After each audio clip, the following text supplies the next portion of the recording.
In this video, I'm going to show you how to view and edit your data in Stata. To start off, you'll see that I've got Stata already open and I have data already loaded here.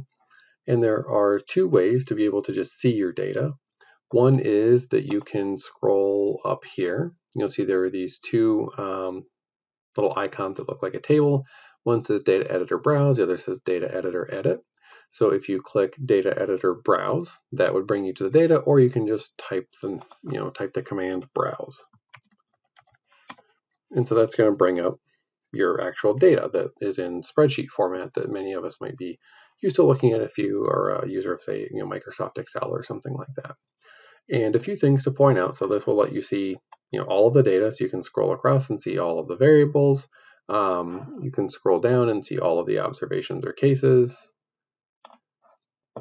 And then you'll see that there is some color coding in here. So anything that's in black means that Stata recognizes the contents of this variable or column to be numeric. And if you want to run a statistical analysis on something, it has to be, Stata can only do that on numeric data, right? Because you can't take an average of something that has like say a J in it or something like that. Other variables that are highlighted in red, or the font is red, this is string. These are string variables, meaning that Stata recognizes this data as just text, and so it doesn't try to assign any meaning to it, to the contents of this variable, aside from just its text. And something that's important is if one, say over here for this variable, unit ID. So all of the observations, have nothing but numbers in them. So this is why it's recognized as numeric.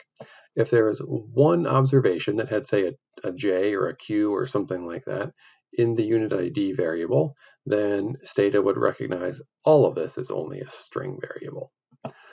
So that's just important for if you're entering data or you're manipulating data or something like that. One text character means that Stata won't recognize an entire variable, all the observations of a variable, as having a number. That could cause complications down the road. So that's all there is to do to being able to open your data. Sometimes, if you would like to, say, find a particular observation. So let's say that we are looking for a particular school. So this data that we're looking at is institutions of higher education. And so let's say that what you want to do is you want to find one particular one. So let's say I want to find Seton Hall University. Well, I could go here and look at there's a state abbreviation, and I could scroll way down to New Jersey, or find wherever that is. And then look for the name of it. Another thing that you can do that's handy is if you come back here, so you can use a conditional statement and just say browse if name.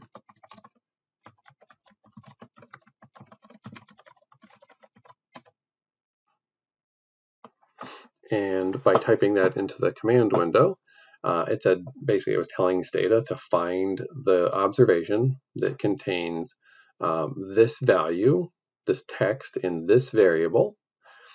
And I'll just move this window a little bit so you can see what the command was that I used. And then it brings up only that particular observation. And in this case, there's only one observation with this name, and so we only see one observation right here. But another way of going about it would be, let's say that you wanted to see something, all of the universities in Pennsylvania. So this STABBR variable is the state abbreviation, and we can just type in Pennsylvania.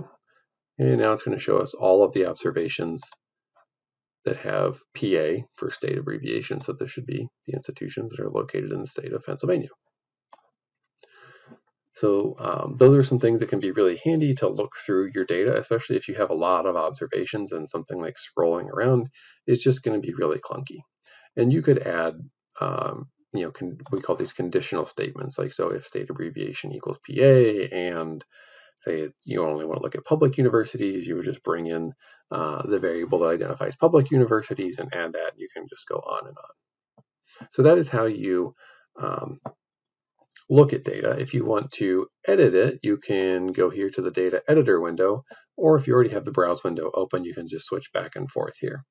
And what you can do is if you highlight something, then you can actually just type into it. And here I'm not actually changing anything because I don't want to. And then you just hit enter and it will update that particular cell. This is something that one probably shouldn't do very often because manually entering things like that just makes it easy to make mistakes, or down the line it can be hard to replicate, like those kinds of things. But if you need to make a manual change to a cell, that's one way that you can do that. So that is how to browse your data and manually edit it if you would like to.